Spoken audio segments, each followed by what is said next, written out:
ഭൂമിയുടെ ന്യായവില പരിഷ്കരിക്കുമെന്ന് മന്ത്രി ഒ.ജെ. ജനീഷ്. 2010-ൽ നിശ്ചയിച്ച ഭൂമിയുടെ ന്യായവില ഓരോ ജില്ലയിലും ഉദ്യോഗസ്ഥരെ ചുമതലപ്പെടുത്തി പുനർനിർണയം ചെയ്യുമെന്ന് രജിസ്ട്രേഷൻ വകുപ്പ് മന്ത്രി ഒ.ജെ. ജനീഷ് പറഞ്ഞു.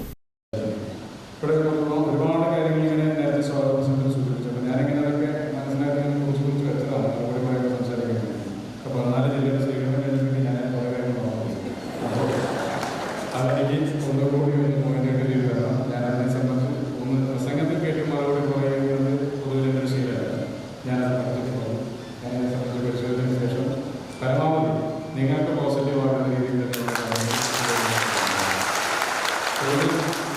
ഞങ്ങളെ സംബന്ധിച്ച് ഇതിൻ്റെ അംഗമായി എഴുതിവെക്കപ്പെട്ടിട്ടുള്ളത് പോലെ തന്നെ ഞാൻ ആലോചിക്കുകയായിരുന്നു, സംസ്ഥാനത്ത് പലരുടെയും ജീവിതത്തിൻ്റെ പ്രധാനപ്പെട്ട ഭാഗം എഴുതി ചേർത്തിട്ടുള്ളത് നിങ്ങളെയൊക്കെ പേടപ്പെടുന്നതാണ്. നിങ്ങളുടെ എഴുതി വയ്ക്കുന്ന കാര്യങ്ങൾക്കനുസരിച്ചൊക്കെ തന്നെയാണ് പലരെ ആധാരങ്ങളും സ്വന്തവകാശവും ആധാരവും പിന്നെ മറ്റു കാര്യങ്ങളൊക്കെ തന്നെ ബന്ധപ്പെട്ട് നിൽക്കുന്നത്.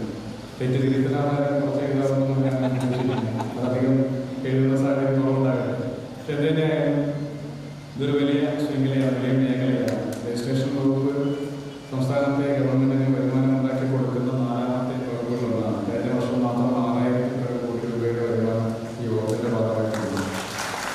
പക്ഷെ ഉദ്യോഗസ്ഥരെല്ലാം വളരെ കുറവാണ്, വളരെ കുറച്ച് ഉദ്യോഗസ്ഥന്മാർ മാത്രമേ ഉള്ളൂ.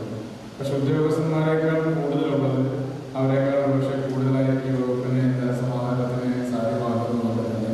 ഇപ്പം ഇവിടെ കൂടിയിട്ടുള്ള ആയിരക്കണക്കിന് ആധാരങ്ങൾ വകുപ്പിനെ സംബന്ധിച്ച് ഔദ്യോഗിക ഉദ്യോഗസ്ഥന്മാരെ പോലെ തന്നെയാണ് നമ്മൾ ഇതിൻ്റെ കാര്യം കാണുകയും ചെയ്യുന്നത്. കുറച്ച് തീരുമാനങ്ങളൊക്കെ കാലങ്ങളുടെ മാറ്റം എന്ന പേരിലൊക്കെ തന്നെ ചില തീരുമാനങ്ങൾ വന്നത്, ചിലത് പ്രായോഗികമായ ചില തീരുമാനങ്ങൾ ഉണ്ടായിരുന്നു എന്നുള്ള യാഥാർത്ഥ്യമാണ്. പക്ഷെ അതെല്ലാം പരിഹരിക്കപ്പെട്ട് മുന്നോട്ട് പോകുന്നുണ്ട്. കാലത്തിൻ്റെ മാറ്റം നമുക്ക് വേണം. സ്വാഭാവികമായും എല്ലാ മേഖലകളിലും പലതരത്തിലുള്ള മാറ്റങ്ങൾ നമുക്ക് വേണം. ഭാഷയിൽ മാറ്റം ഉണ്ടാകും, രീതികളിൽ മാറ്റം ഉണ്ടാകും, എല്ലാം മാറ്റം വേണം. പക്ഷേ എങ്കിലും അടിസ്ഥാനപരമായി ആ മേഖലയിൽ തൊഴിലെടുത്തുകൊണ്ടിരിക്കുന്ന ആളുകളുടെ ജീവനോപാധിയെ തകർത്തുകൊണ്ട് അവർക്ക് മാറ്റം ഉണ്ടാകാൻ സാധ്യതയാണ് എൻ്റെ ഒരു അഭിപ്രായം. ആ തരത്തിൽ തന്നെയാണ് സർക്കാർ മുന്നോട്ട് പോകുന്നത് തന്നെയാണ് എനിക്ക് സൂചിപ്പിക്കാനുള്ളത്. നമ്മളിവിടെ ഞാനിങ്ങനെ പലപ്പോഴും ആലോചിക്കാറുണ്ട്, ആധാരമെഴുത്തിൻ്റെ ഭാഷ തന്നെ വളരെ വ്യത്യസ്തമാണ്. നിങ്ങളൊക്കെ നമ്മളൊക്കെ എഴുതി വരുമ്പോൾ കുറേയേറൊക്കെ എഴുതി തുടങ്ങി കുറേയേറെ വാക്കുകളൊക്കെ നിങ്ങളെ മാത്രമായിട്ടുള്ള ടേംസ് ഉണ്ട്, നിങ്ങളേത് മാത്രമായിട്ടുള്ള വാക്കുകളുണ്ട്. ഇടയ്ക്ക് പലപ്പോഴൊക്കെ ചില പരാതികളൊക്കെ വരുന്ന സമയത്ത് രജിസ്ട്രേഷൻ ഡിപ്പാർട്ട്മെന്റുമായി ബന്ധപ്പെട്ട് കുറച്ച് പരാതികളൊക്കെ വരാറുണ്ട്.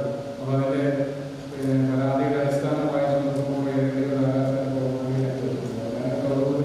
വായിക്കാറുണ്ട്. കുറച്ച് ദിവസമൊക്കെ കൂടി ഇതെല്ലാം കെട്ടുമ്പോഴൊക്കെ എടുത്ത് വായിച്ചു നോക്കുമ്പോൾ ഞാനിങ്ങനെ ആലോചിക്കാറുണ്ട്, ഇതിനൊക്കെ ഒരു രീതിയും ഭാഷയും ശൈലിയും. ആധാരം എഴുത്തുകാരുടെ സംഘടനയായ all Kerala document writers and scribes association സംസ്ഥാന കമ്മിറ്റി ഏർപ്പെടുത്തിയ സ്വീകരണ യോഗത്തിൽ സംസാരിക്കുകയായിരുന്നു മന്ത്രി. സംസ്ഥാന വൈസ് പ്രസിഡന്റ് ബി മോഹൻകുമാർ ചടങ്ങിൽ അധ്യക്ഷത വഹിച്ചു. സംസ്ഥാന കമ്മിറ്റിക്ക് വേണ്ടി അധ്യക്ഷൻ പൊന്നാട അണിയിച്ചു.